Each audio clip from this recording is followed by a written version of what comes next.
Can you tell me how many times you come home from a busy day and you feel like everything you did today was literally react to whatever life threw at you?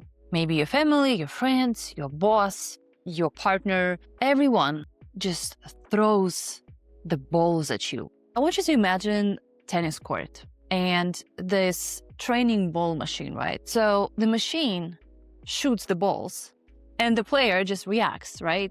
Just tries to catch it, tries to attack it. That's exactly what majority of people do in their lives. And in this video, I will walk you through 3 simple steps. Like literally, you can implement it right now while you actually watching the video. That will help you finally gain control over life and become the machine instead of a tennis player. The first one is not really a point. It's more of a reframe, or you can call it mindset shift. It's so simple, but when I finally got that into my head and started doing it, I'm not kidding you, my life changed the way I could have imagined. And before I tell you what it is, I want to start with a story. So I was in the middle of my separation with my ex-husband, and I had a therapist. I was driving to the DMV in Brooklyn, and I had a call with him, so I had to stop before the appointment. And he asked me this question that irritated me so much. I was pissed off. I was angry. And I literally said, hey, I don't want to talk about it right now. Let's just have another session. So the question that he asked me, I mean, who knew, but changed my entire life. He asked me this: who is responsible for your separation? And I was like, what do you mean who? My ex-husband, of course. He cheated. He disrespected me. He didn't treat me the way I would love to be treated, right? Like he never showed up for me when I was a bikini competitor. He never showed up at my competitions, never supported me. I never gotten flowers like all other men would do for their women. And he's like, yeah, I hear you. But who is responsible for that? I'm like, didn't you just hear what I just said? My ex-husband, he's responsible for it. He's like, Julia, I want you to think more. And of course I knew that he's implying that I'm responsible, but I was so worked up at that moment that I'm like, you know what? Let me think about it. And I wanted to be open to see the situation from a different perspective. We ended our call. I'm standing at that DMV. I missed my appointment, by the way. I was like, oh my God. I am responsible. I'm responsible for staying. Yes, he has his part. My ex-husband, he had his part. But I made a choice to stay in relationships that I didn't want to be in. And that realization led me to this point number 1. Stop complaining. I know you probably heard about this, like you should just control whatever you have control over in your life. But honestly, I don't think we actually take it very seriously. And at that moment in the car, I understood that if I am sitting right here and just complaining about how my life is really bad right now, how my ex-husband cheated on me, that like we in the business that I had to exit, and as it turned out, I never got paid for it. All my money just lost. What's the point of me complaining about it? Is it going to change anything? Is it going to make my life better? Is it going to make me happier? What's going to happen if I only what I do is complain? The point here is basically for you to just think about your life as if you were co-creator. Not somebody else has created this, but you, because you have a voice in it. You have a part in your life. And every situation that makes you angry, makes you resentful, makes you think of like, oh my God, I can stand these people, I can stand this environment, or I can stand this work, this friend, whatever it is. You co-created it. You have your part in this. And if you just make a promise to yourself right now, while you're listening to this, within this next 7 days, I'm just gonna stop complaining at all, whatever it is. The car cut you off, the rude cashier, whatever it is. You just don't spend that energy on things that they're just not important. And you redirect that energy into something that can make your life better. You can experience that transformation, or simple rest. Because when we're complaining, we're just wasting that precious energy, and we're draining, in a way, our bucket our bucket, I don't know, like I have this image of bucket with water, and like when we're complaining, it just start leaking all the time. And then we're empty because all that energy just gone. And I made a conscious choice that my energy is so precious for me in my life that nothing at all can take it away from me. So point number one, stop complaining.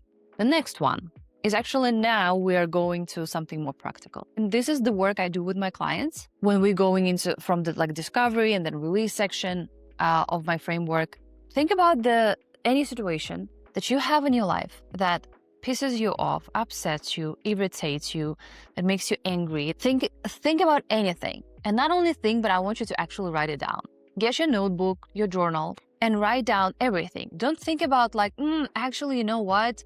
I'm okay with that. Because that's already you trying to negotiate that part. Your brain will try to protect you from actually doing anything because that's safe. No matter if it's actually hurtful or painful situation, but it's known. You know how to be in this situation. You know how to struggle in here. You don't know how to be on the opposite side of the road. You don't know that, and that will require some action, some uncomfortable conversations probably with yourself as well. Take your journal, write down everything. Don't overthink. Just even if it's like triggers you just a little bit, write it down. Perfect, right? So it's a point two. And I promise you, it's going to be practical things that you can implement right now, not tomorrow, not 6 months after it, right now. The third point is where we have to do some work.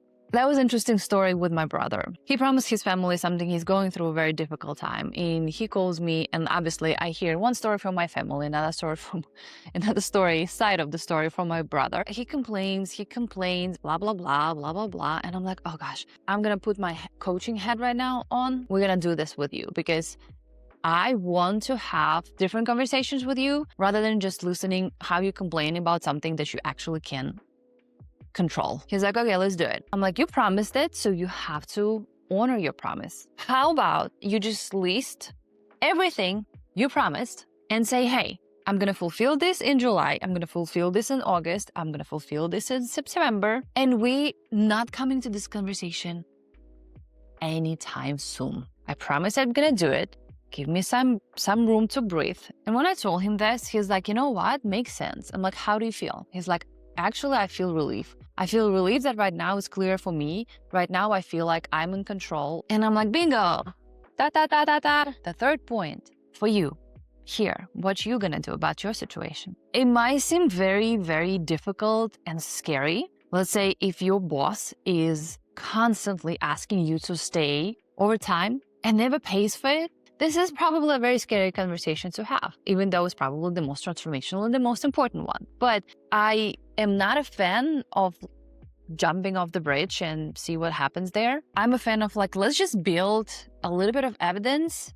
It's like a game, right? Like at the video game, you have different levels and then you have the main guy who you need to fight, but you build it up. You're building up your skills as a gamer, and here's the same thing. So choose the situation that looks not as scary or as huge as the big wolf, and think about how you can change this. So for example, let's just throw life examples. You have a friend who calls you and complains about everything, and you are so tired after every conversation with this friend. You have a couple of options. And the first option is to ask, how do you want it to be? Do you want to have this friend, or you just have this friend in your life because you're kind of used to it and it's just the way it is? It is what it is. That's the phrase I really hate, is when you're handing your powers away. Do you need this person? Are you enjoying this person in your life? Or it's actually someone we can just have maybe less communications. Or I love you a lot, but I would love to talk about something else rather than just listening to your complaints.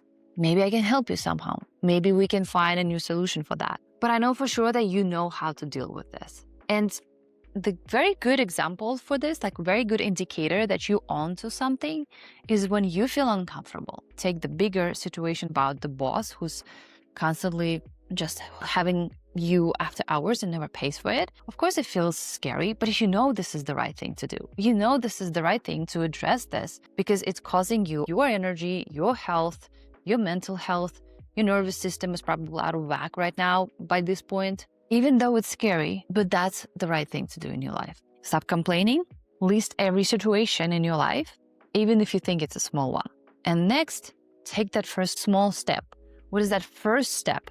And that's how I guarantee if you take one small step every day towards rearranging and becoming that machine that throws balls instead of reacting to it, I guarantee you that you can change your life within a week. And on that note, I would love to invite you to the Confidence Rebellion Challenge, where for 7 days, we are doing something fun that builds up your confidence over those 7 days. The reason I created this challenge was because I saw how much the time has changed right now, and that we don't have time to wait 6 months, a year in longer programs, in healing, in therapy. We gotta act right now. And I know for sure, because I have proof from the previous participant, from my clients, that if you take that small action every day, you cannot imagine how different your life can look within those 7 days. And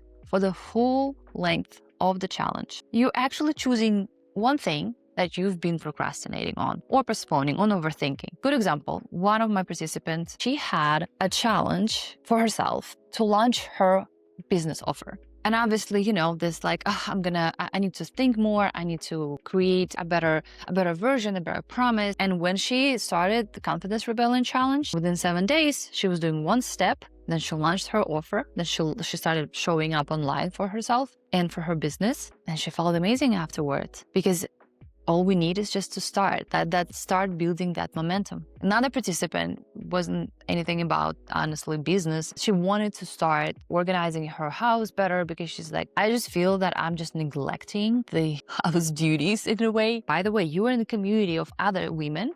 Everyone who gets to the challenge never leaves. After 7 days, we stay, we support each other, because hey, there's challenge every day, right? And we need that encouragement, that empowerment from women, from us. She started doing one thing in her house every day. Boom, 7 days, and she built that momentum for herself, and we all cheered her up. It seems like, oh my gosh, what's the big deal about it? But hey, this is real. It's important to you. It was important to her.